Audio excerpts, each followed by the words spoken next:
moram reći da je ovo jedan trenutak, to se inače zove u životu trenutak koji čekam. To su upravo ti trenuci gdje evo nakon, ja ću reći, 50-60 godina se okuplja ekipa muzičara koji su stvarali sisačku glazbenu scenu, ne samo sisačku glazbenu scenu, nego i Hrvatsku, a bogami i bivše države.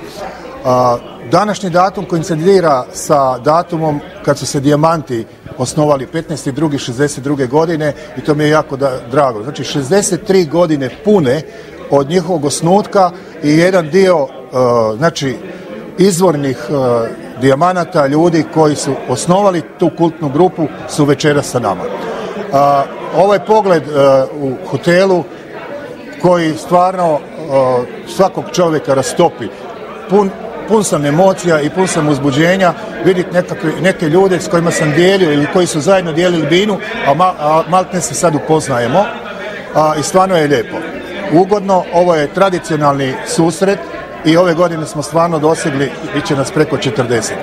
I ovo je u biti trasa za mlade muzičare, za mlade glazbenike, jer ja uvijek volim reći da je u Sisku bio jedan čovjek koji je alfa i omega, ali alfa glazbenik, to je naš prijatelj pokojni, nažalost, Josip Joja Kere, koji je definitivno najzaslužniji što Sisak ima glazbenu scenu i danas. Znači i Vedran, i Matej, i Pero, i Robert, i svi, mi smo svi izdanci, i Miro, i ovi izdanci našeg Joje. On je definitivno imao viziju da uvijek u svoj bend dovodi mlade ljude i na taj način je prenosio s koljena na koljeno upravo tu priču koju evo danas nastavlja pop rock škola.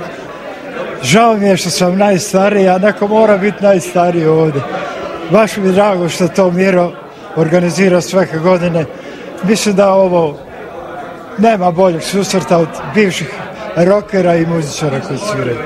Tako da mu sve ja zahvaljujem. Zbilja sam sretan u ovakvom društvu. Ovo je prava stvar i treba se tako